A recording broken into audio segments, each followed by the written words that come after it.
ಇನ್ನು ಹಿರಿಯ ಕಾಂಗ್ರೆಸ್ ಶಾಸಕ ಜಯಚಂದ್ರ ಅವರು ಕೂಡ ಈ ಗೊಂದಲದ ವಿಚಾರಕ್ಕೆ ಸಂಬಂಧಪಟ್ಟಂತೆ ಹೇಳಿಕೆಯನ್ನು ಕೊಟ್ಟಿದ್ದಾರೆ. ಪಕ್ಷದ ದೃಷ್ಟಿಯಿಂದ ಒಳ್ಳೆಯ ನಿರ್ಧಾರಗಳು ಆಗುತ್ತೆ.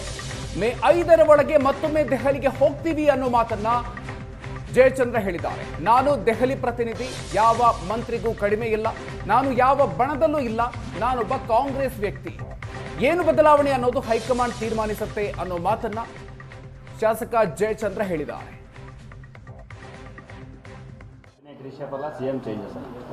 ನೋಡಿ, ಅದು ಏನೇ ಆದರೂ ಕೂಡ, ಏನೇ ಆಗಬೇಕಾದ್ರೂ ಕೂಡ 4 ಗೋಡೆ ಮಧ್ಯದಲ್ಲಿರ್ತಕ್ಕಂಥದ್ದು. ಅದು between chief minister, deputy chief minister, Rahul Gandhi and Mallikarjun Kharge ಬಿಟ್ಟರೆ ಬೇರೆ ಏನಿಲ್ಲ. ಏನದು ಸೀನಿಯರ್ ಲೆಜಿಸ್ಲೇಟರ್ಸ್ ಎಲ್ಲರೂ ಕೂಡ ಅಂದರೆ 3 ಟರ್ಮ್ ಆಗಿ 6-7 ಟರ್ಮ್ ಆಗಿರೋವರೆಗೂ ಕೂಡ ಅವರಿಗೆ ರೀಶಫಲ್ ಆಗಬೇಕು, ಹೊಸಬರಿಗೆ ಅವಕಾಶ ಕೊಡಬೇಕು ಅಂತಕ್ಕಂಥ ಒತ್ತಾಯವನ್ನು ಮಾಡಿದ್ದಾರೆ. ಅದನ್ನು ಸಹಾನುಭೂತಿಯಿಂದ ಕೇಳಿದ್ದಾರೆ, ಒಪ್ಪಿದ್ದಾರೆ ಅಂತ ಅಂದ್ಕೊಂಡಿದ್ದೀವಿ ನಾವು. ಈಗ ನಾನು ದೆಹಲಿ ಪ್ರತಿನಿಧಿಯಾಗಿದ್ದೇನಲ್ಲ, ನಾನು ಯಾವ ಮಂತ್ರಿ ಕಡಿಮೆ ಇದ್ದೀನಿ, ಯಾರ ಕಡೆ ಗುರುಸ್ಕೊಳೋದು ಇನ್ನೊಂದು ಏನೂ ಪ್ರಶ್ನೆ ಇಲ್ಲ. I am a Congress man. ಇದೆಲ್ಲದೂ ಕೂಡ ಪಕ್ಷದಲ್ಲಿ ಆಂತರಿಕವಾಗಿರ್ತಕ್ಕಂಥ ವಿಚಾರ. ರಾಜಕೀಯವಾದಂಥ ಲೆಕ್ಕಾಚಾರಗಳು ಇರ್ತದೆ. ಬರ್ತಕ್ಕಂಥ ಚುನಾವಣೆಗಳನ್ನು ಯಾವ ರೀತಿಯಾದಂಥ ಕಾರ್ಯತಂತ್ರಗಳನ್ನ ಮಾಡಬೇಕು ಅಂತಕ್ಕಂಥದ್ದು ಅದು ವರಿಷ್ಠರಿಗೆ ಬಿಟ್ಟಿರ್ತಕ್ಕಂಥದ್ದು. ಅದು ಸ್ಥಳೀಯವಾಗಿರ್ತಕ್ಕಂಥ ಮಾಹಿತಿಯನ್ನು ಆಧರಿಸಿ ತೀರ್ಮಾನ ಮಾಡ್ತಾರೆ.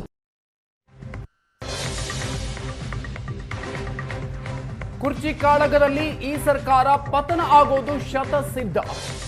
ಕಾಂಗ್ರೆಸ್ ಕುರ್ಚಿ ಕಚ್ಚಾಟದ ಬಗ್ಗೆ ವಿಪಕ್ಷ ನಾಯಕ ಆರ್ ಅಶೋಕ್ ಭವಿಷ್ಯ ನುಡಿದಿದ್ದಾರೆ. ಡಿಸಿಎಂ ಡಿಕೆ ಶಿವಕುಮಾರ್ ಕುರ್ಚಿಗಾಗಿ ದೆಹಲಿಯಲ್ಲಿ ಕುಳಿತಿದ್ದಾರೆ. ಕುರ್ಚಿ ಕೊಡ್ತೀರೋ ಇಲ್ಲ ಒದ್ದು ಕಿತ್ಕೊಳ್ಳ ಅಂತ ಕೂತಿದ್ದಾರೆ ಅಂತ ಹೇಳಿದ್ದಾರೆ.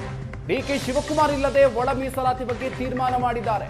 ಡಿಕೆ ಶಿವಕುಮಾರ್ ಅವರನ್ನು ಮುಗಿಸಲು ಸಿದ್ದರಾಮಯ್ಯ ಪ್ಲಾನ್ ಮಾಡಿದ್ದಾರೆ ಅನ್ನುವಂಥ ಮಾತನ್ನ ಆರ್ ಅಶೋಕ್ ಹೇಳಿದ್ದಾರೆ. ಅವ್ರು ಹೇಳಿದ್ರು ಬಹಳ ಇಂಪಾರ್ಟೆಂಟು ಕ್ಯಾಬಿನೆಟ್ ಮೀಟಿಂಗ್ ಅಂದರು. ಇಂಪಾರ್ಟೆಂಟ್ ಕ್ಯಾಬಿನೆಟ್ ಮೀಟಿಂಗಲ್ಲಿ ಕಾಂಗ್ರೆಸ್ ಅಧ್ಯಕ್ಷರೇ ಇಲ್ಲ, ಉಪಮುಖ್ಯಮಂತ್ರಿಗಳಿಲ್ಲ. ಇದ್ಯಾವ ಇಂಪಾರ್ಟೆಂಟ್ ಮೀಟಿಂಗ್ ಹಂಗಾರೆ? ದಲಿತರದ ಒಂದು ತೀರ್ಮಾನ ತೆಗೆದುಕೊಂಡಿದ್ದೀರಲ್ಲ, ಅಲ್ಲಿ ಇರಬೇಕಾಯ್ತಲ್ಲ. ಡಿ ಕೆ ಶಿವಕುಮಾರ್ ಅವರು ಉಪಮುಖ್ಯಮಂತ್ರಿಗಳು ಮುಂದೆ ಮುಖ್ಯಮಂತ್ರಿಗಳಾಗಬೇಕು ಅಂತ ಕನಸು ಕಂಡಿದ್ದಾರೆ.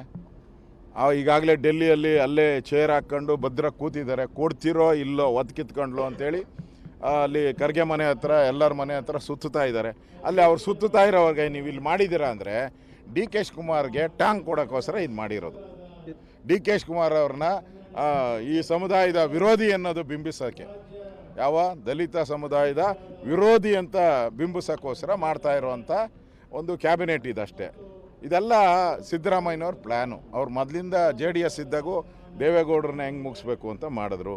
ಈಗ ಡಿ ಕೆ ಶಿವಕುಮಾರ್ನ ಹೆಂಗೆ ಮುಗಿಸ್ಬೇಕು ಅಂತ ಮಾಡ್ತಾ ಇದ್ದಾರೆ. ಒಟ್ಟಲ್ಲಿ ಒಳ ಜಗಳದಲ್ಲಿ ಹಾಳಾಗಿ ಸರ್ಕಾರ ಹಾಳು ಮಾಡಿ ಇಟ್ಟಿದ್ದಾರೆ.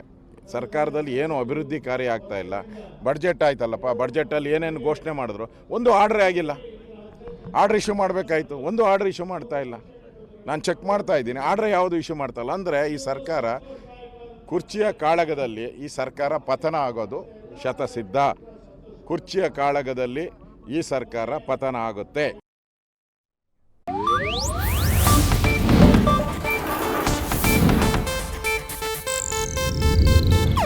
ಇದು ಏಷ್ಯಾನೆಟ್ ನ್ಯೂಸ್ ನೆಟ್ವರ್ಕ್ ಪ್ರಸ್ತುತಿ.